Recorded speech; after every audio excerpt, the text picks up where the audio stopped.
Hi, I'm Ashton. I am a very busy bee tonight with my music theory homework, so I'm going to film this video real quick because it goes up tomorrow, and I have marching band all tomorrow evening, so I'll have to edit this in like an hour, which is a lot tougher than it sounds. We're going to talk about today some STEM toys that you can make yourself, or you can like find throughout your house. Because not everybody has $5 to spend on a fucking fidget spinner. And there are some cheap STEM toys out there that you can get for like 99 cents, but sometimes you just can't. And even if you can, then you can still make your own. And what I'm trying to say is STEM toys you can make yourself are good. That is all. Before I get started, thank you to the Discord for providing me with this idea, kind of. I mean, we were talking about like STEM toys that you can make yourself, and I was like, video idea. So yes, thank you to Discord. Hello. So I've written down a few things on the list that are STEM toys that you can make yourself. How stellar, how amazing. The first thing that is very common is like slimes and putties, etc. Now, I don't have any like recipes necessarily for this, but I do have like tons and tons and tons of resources that do have recipes, so I'm going to link that and a heck of a lot of other stuff in the description if you want to check that out now or after you watch this video or whatever. Slime and putty and like squishy concoctions can be really good STEM toys, and you can buy them, but you can't always get to them, and making your own is not that hard most of the time. Another thing that you can do if you have a little bit of sewing skill is a marble maze. And what you do with this is like you take a marble or a small rock, pebble, whatever, and you fold a piece of fabric, sew along the outside after putting the marble in, and then sew a little path where you can push the marble around on. I made one for my boyfriend a while ago. I haven't made one for myself. I should. They're really fun and I like them. But if you have any sewing skill, you can probably figure out how to do it. If I can find instructions for it, I'll put them down below.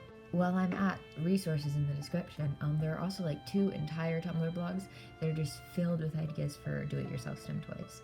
So off the top of my head, these are DIY-stims and DIY STEM toys. STEM Toy Box is another good one to check out. They talk about like where you can get STEM toys online from all over the world, like Australia, Europe, wherever you live. And they talk about DIY STEM toys too. So I'll link all 3 of those down below. It'll be a good time. Go check them out if you're looking for stuff like that.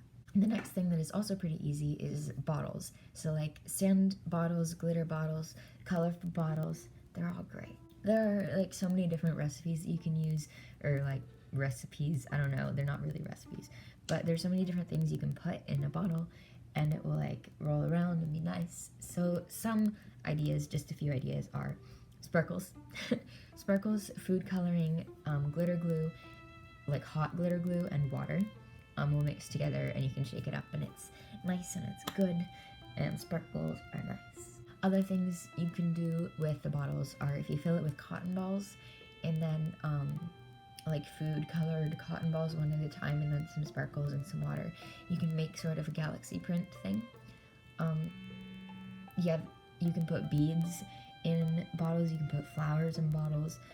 I have so many instructions if you want more specific instructions for making sensory bottles that will also be in the description. I'm going to have to do a lot of work writing this description. I really need to do my homework. Another thing that I personally love is beaded things.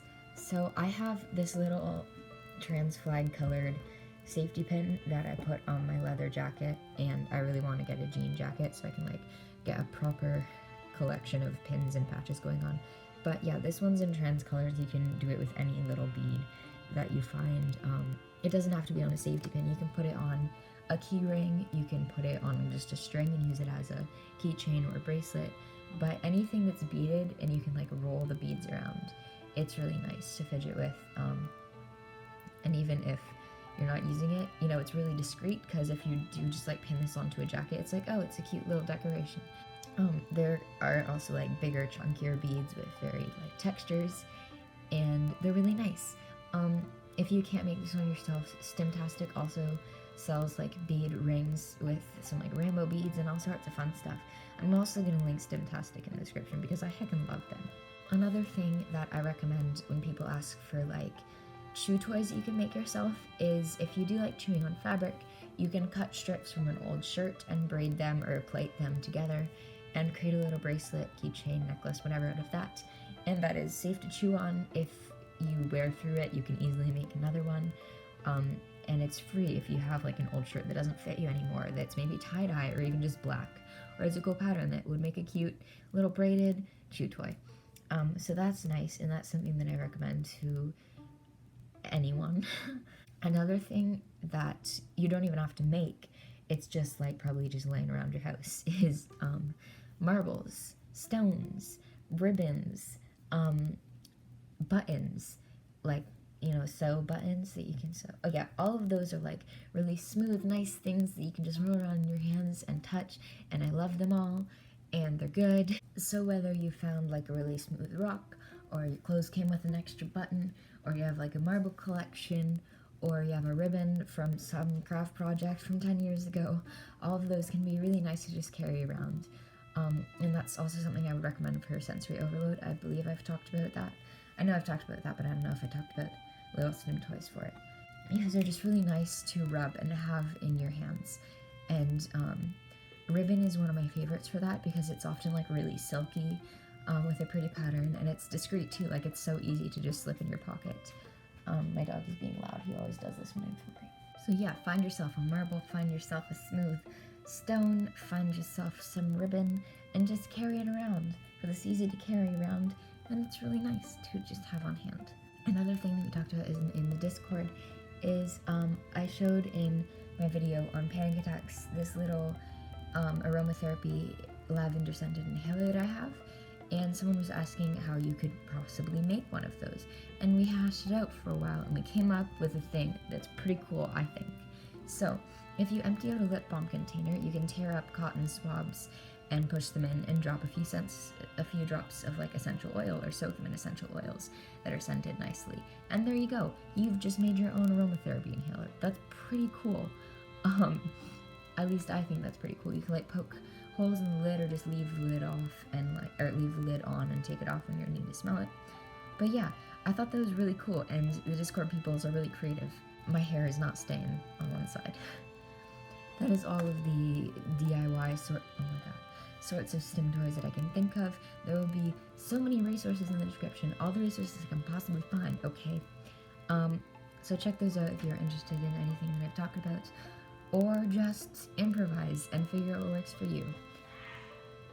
That was a really loud sneeze. But yes, goodbye. I hope you have a very sensory friendly rest of your day, and I will talk to you later, maybe.